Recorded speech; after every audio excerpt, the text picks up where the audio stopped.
afternoon. Welcome to my sewing room. I'm Joan. How are you all doing today? This is my family tree 2. And it's come a long way since the last time you've seen it. I have been a little busy. But anyway, so I thought what I would show you what I'm doing. So what I am actually using is called seam to seam. And it is, I had showed you before, it is paper that is 3-sided. I showed you on the last video. And I'd cut out these squares and I put the seam to seam on the back. And then you peel it off and you just put it right there on the tree or whatever you're making. And it does come right off. Unfortunately, I ran out. So I have been using double-sided tape to show you how to apply it. But anyway, here's a little piece, and let me see. I'll just use one that I cut off. But anyway, so what I'm trying to achieve here is my sun, the lightness is coming from this side and it's going across. And so obviously I don't want too much light here because this part of the tree is shading, but as the sun comes across, you know, you're going to get a little bit of light. So this has, I'm just going to put the blue here, and actually the blue kind of represents, you know, like where the tree is maybe a little moldy or it's darker than other parts of the tree. You've seen that, or it's wet. So that's kind of like what the dark gray represents. Or it could be water, you know. All I know is that if you stand far away, like where you're at, you can see it looks like a tree. Up here, I am going to put different color leaves, and I kind of thought maybe maple leaves would be good, and to represent different people in the family. And each maple leaf will have is a different color, obviously. And around the outside of this tree, because the tree is so big, is because it's going to have 10 by 10 pictures, or a border with pictures all the way around it. And this is supposed to be for a queen size bed. And so, yeah, I just really got into it yesterday. I was going to film, and then my husband was in here and he was trying to fix my printer, and I just got going on it, and I just thought, oh my gosh, you know, I don't know. Sometimes you have to be in the mood for doing something like this. And today I was invited to go to a nature park and see some alligators and stuff, but I said, oh gosh, I really want to stay home and work on this and make a video. So anyway, let me find some more fabric I could put on here. Like I said, I'm using tape right now because I just I thought I had enough seam to seam to accomplish what I'm trying to do, but I didn't. So this is kind of like what you do, and you just apply different colors. And if you don't like it when you stand back, you can just come back and take that off and put it somewhere else. So like I said, what I'm trying to do now, see, maybe this is too light here. So maybe if I took this light off and put it over here where the sun is going to be, and then just keep it all dark here. And also, if you, this one fabric I'm using is this this brown. And if you look on the back, it's a different color because it's lighter. But it works great for lightness in the trunk. So for instance, if the sun is shining and you want to have this color, but you want it to be in the light, make it look like it's lighter because the sun is shining on it, you can take a piece of it. Let's see, do I have a piece sitting around? There's one. And I'll cut a piece off of it. I kind of don't really like square angles, but especially if you're putting a big piece on. And where is my tape? My tape is here, so let's turn it over. And but you know, if you do have square angles, you can always take another piece of fabric and lay it over the square angles. All right. I just ran out of that. So anyway, I know I have another one somewhere, but this is what I'm kind of like talking about here. So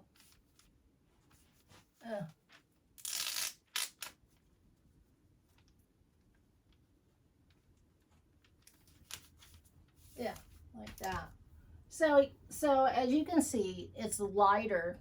So it's part of, you know, like the sun shining and it's lighter. I did that here, down here. I don't know if you can see it, but here it's lighter, whereas this is darker. So I can kind of follow that lightness there from here all the way up into here, and then the rest would be dark. And so then eventually my plan is to kind of send off branches from here. Unfortunately, I just ran out of tape. I'm really doing good here, but you know, I can move this one around. Let's see, I'm not doing too good here. Let me see if I can find something. Okay. Now here is a piece that has the paper on it. And the last time I showed you this, how to do it, I didn't tell you how to get the paper off. Now on the back of this, unfortunately, is very small, but on the back it's white and yellow, and the yellow is a graft. And so if you take like a straight pen and you just scratch it, then all you do is peel it off. And you don't suffer like I did the last time I was doing my dog quilt, my dog collage that got messed up for my grandson. And so let me see. So I will put this right here. So yeah, so as you are building this and you're working with it, you're filling it in, and with, you know, different browns, different values. And then up here, I'm going to eventually make it so it's like this. So it looks like there's branches coming out. And I need to get it pretty full with branches, because that's where the people are going to be.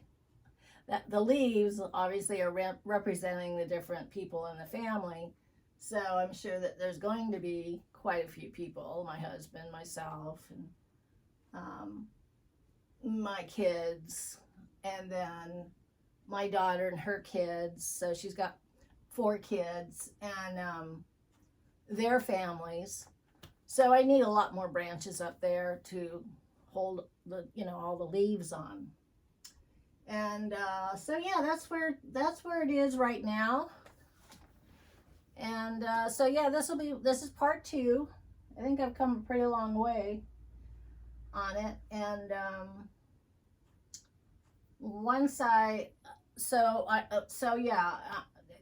so this is the start.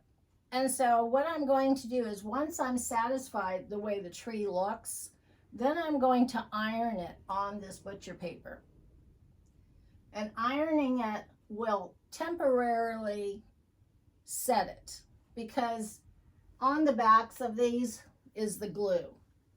And it's a peel off, but once you put heat to it, it temporarily sets the glue. And then so you just leave it on there for a few minutes. You don't leave it on there for a long time. If you leave it on for a long time, then it's set, right? So my background on this, I'm thinking it might be like a light blue for the background. I'm thinking of putting a river maybe behind it, because where we live in Oregon, there's a river across the street. And yeah, so, and then, some grass and stuff along here, the bank. And maybe a bird or two. I don't know. I don't know about the bird. But anyway, that just came on my brain. But anyway, and there again, this is 18 inches across. And I really have like 72 inches to play with in between my 10 inches. So it's going to be, I think 90 by 108. And so, like I said, I got 70 inches to play with here. So I can branch out further than where I am. And I will probably end up using this other board over here. And on the fabric, once I get it laid on the blue fabric, that's when I take the iron and totally glue it to the fabric. And then after that, once you get it all glued on and the front top is obviously done, then you would quilt it. And the quilting will get it to stay permanently. Not like, unlike I didn't do for the bagel, when I was doing bagel face, I didn't set it because I really wasn't done with it. I was happy where it was, but then I got going in other things, and of course, what happened. I don't have to tell you. Anyway, also I have to redo Bagel's face and snout, but that's okay, because when I was doing hers, I really didn't like the way the nose was coming out, and I just kind of fudged it and just threw some color in there because I didn't know. But I do have a book on embroidery, and it has animal faces. So I'm redoing the nose and the mouth, and so it'll look more realistic instead of but she'll still be in pinks and blues colors. Anyway, yeah, so also I wanted to tell you, I put this out on graph paper, and I made the pattern on graph paper. And what I do is I draw it out on graph paper, and the graph paper has little squares, and I would put maybe like 6 little squares together, 9 little squares, and that would represent 10. And I would count all the squares going across, figuring out how many inches I have. And so that's how I do a lot of my quilts, is I do it on graph paper first. I draw my pattern on graph paper, and then I make a giant graft here on the board. So here I have my measuring tape, and then here are numbers, and so it's 10, 20, 30, 40, 50, 60. Okay, so and that's just to kind of give me a guide of how high this tree should be on the quilt.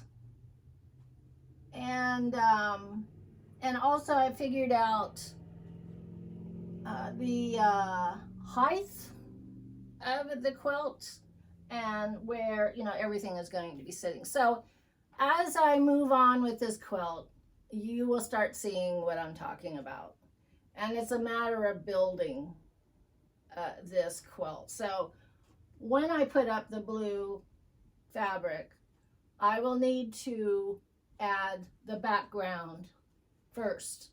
Then I will add the tree on top of, because you're building, you're building it. You're building the background, and then you put the tree leaves, and then on the sides it'll be all the pictures that I've made on photo transfers. So yeah, this is just the start, obviously, and as I get going, it will progress into a giant quilt, and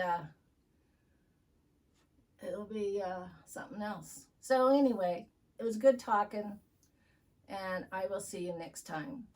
And before I leave, if you like my videos, give me a thumbs up, subscribe, and also ring the bell. And if you ring the bell, it's a notification bell, so it'll say, it'll let you know, and a lot of other people. And also, YouTube will share my videos with a lot more people.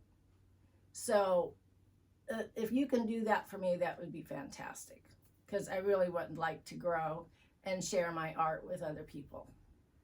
So thank you very much, and have a great day. Goodbye.